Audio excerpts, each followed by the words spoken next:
Thank you, everyone, for inviting me to speak remotely this University of Michigan conference on the important issue of the US and China and where they'll be going. It has been a really tough few years for US-China relations, and possibly this was something to be expected.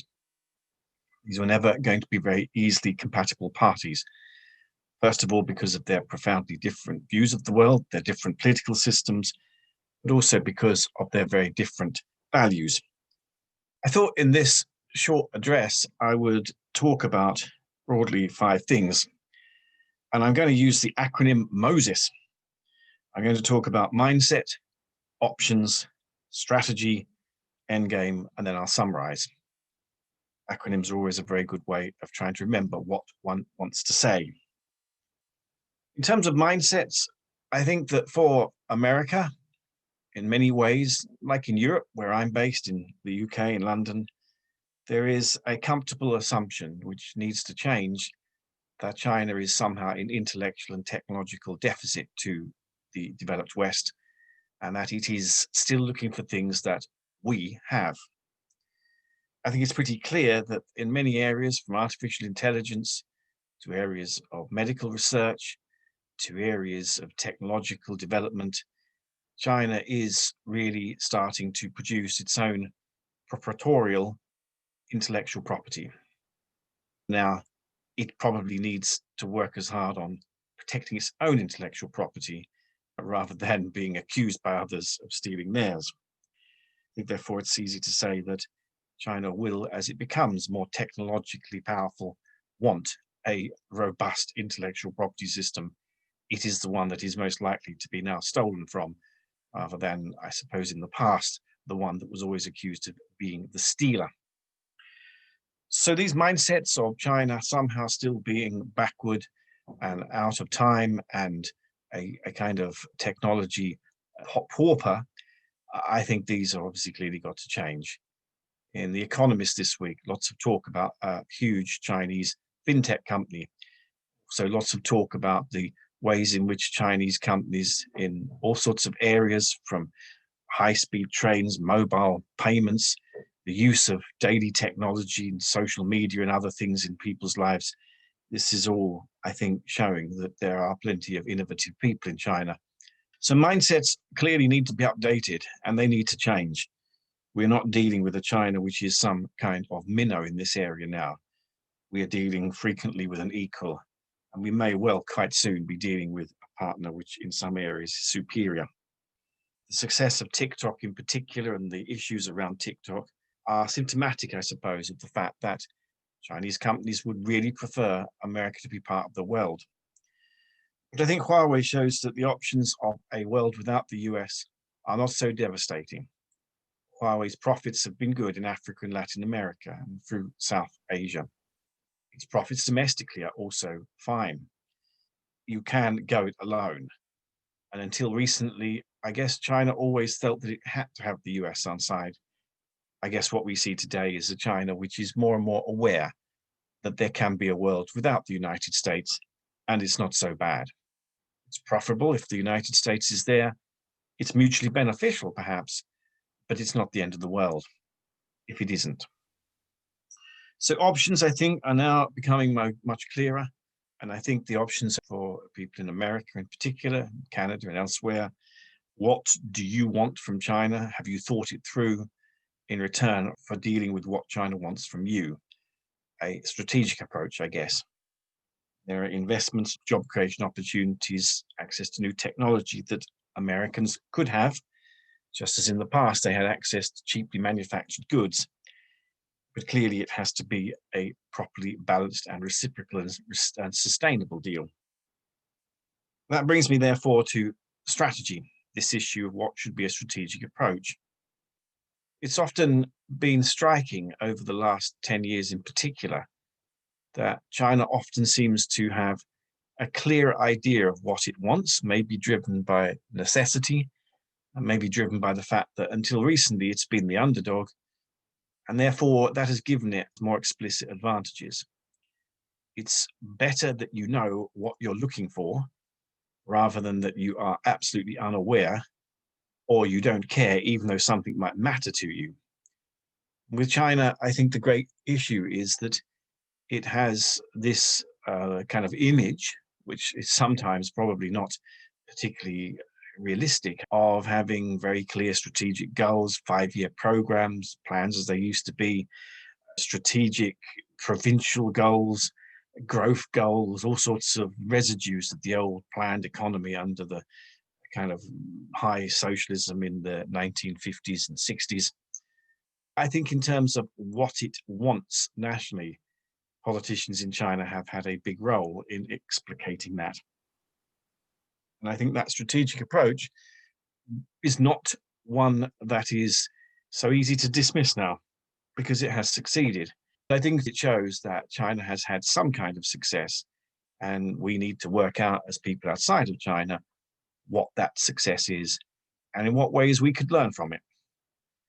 Our strategic goals from China, I think, have got to really be about identifying the enormous opportunities in the domestic market, which so far remain untapped. In particular, the emergence of a great middle class and the emergence of an innovative entrepreneurial business sector. And these are things where TikTok and companies like that might not just be competitive threats, but also have new ways of working with things and new ways of understanding things that we can learn from. Might be indeed that they also have huge mistakes and issues that we can also learn from. But we have to have an open mind.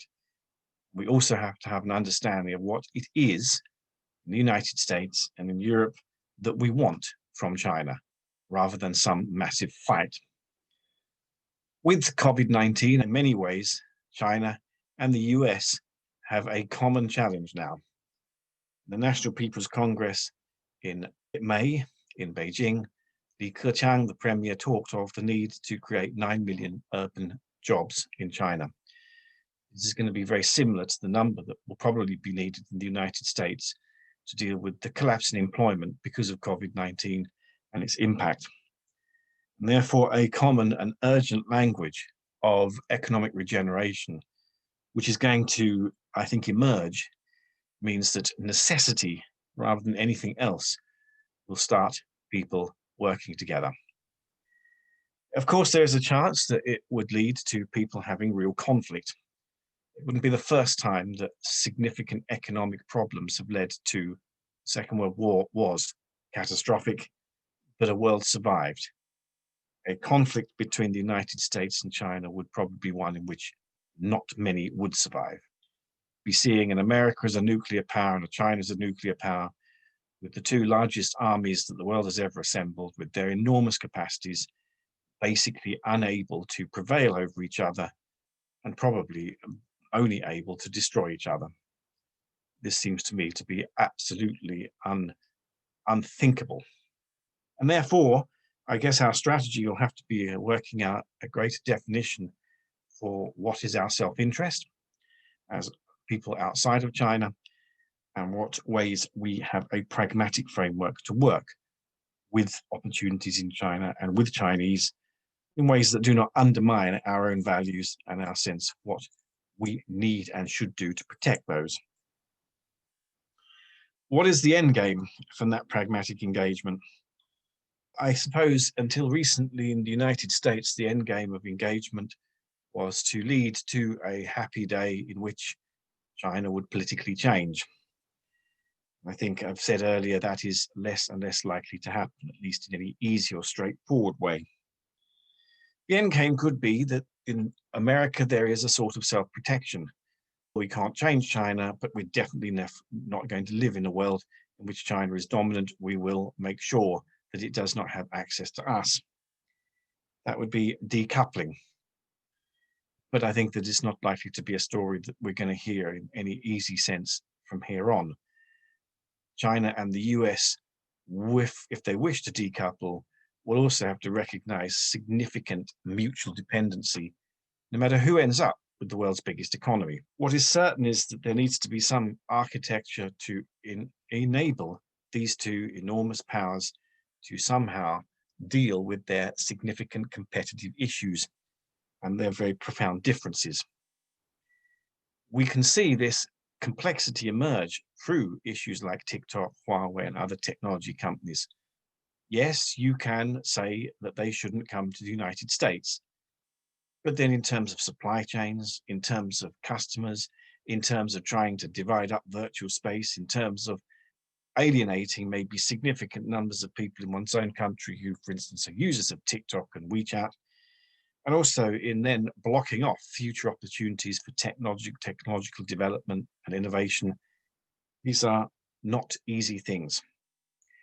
And therefore, I think if we look at the kind of end games, probably to acknowledge the significant differences in terms of values and political systems, a management of those differences, an end of idealism in which one wants to prevail over the other. It's often more often the case America than China, and a sort of just acceptance to live and tolerate each other. That won't be an easy thing to do, but it's not impossible. And indeed, there probably are instances in the past where you did have powers that didn't particularly get on with each other, but they managed to put up with each other. So how we manage this and how we build the architecture to make sure that this is not going to be a world which is perpetually flaring up in crisis, that will be something that will be an enormous job for diplomats. And so for the summary, I guess it would be good to just stress this issue of mutual need. In many ways, the great opportunity is that we do see a world of real pluralism.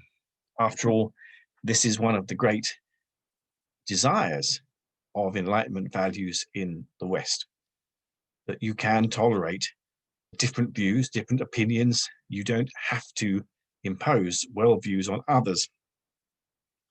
One of the anomalies really is that this has not been easy for Europe and America to tolerate the emergence of a power that doesn't dissent from their values, but says that it doesn't adopt them. In a sense, this is an extraordinary act for a country to do, to say that its cultural and philosophical and intellectual background is such that it has hundreds, maybe thousands of years of intellectual reserves in which it can say, we don't dissent from you being you, but we want to be us. This world sounds disorientating, but I think it's actually a world which might be incredibly fruitful, a world which might be very stimulating. Who knows? When there is greater tolerance between powers, there might be far deeper technological and intellectual engagement. These things, after all, never did have any boundaries. Maybe that's the world that we would wish to aim for, a world in which we really can have a kind of great diversity. And that diversity is the thing we all embrace and accept. This is not to deny that in terms of technology as a subset of these bigger issues that we're talking about, there are not going to be enormous challenges. And one of the things that is most important as we face that is being well informed about what the challenges are. An investment in knowledge in that area is very important, which is why the kind of conference that you're holding in the United States at the moment and inviting people like me from outside to address is so important. But in essence, therefore, the things that I think are important to think about, the MOSES acronym, mindsets, an idea of China always being in deficit. Now, I think intellectually in areas, pretty significant areas, it's moving into surplus. Options, the idea of having some spaces where we can work together, some where we can't. Strategy, a clear idea of what we might want from China and China want from us. Endgame, sense of where we're heading to and what might be operational as a viable world system. And then summaries, which of course brings all these things together. Thank you very much for listening to me, and I hope that you have a successful conference. And I'm very grateful for this opportunity to engage and talk with you. Thank you very much.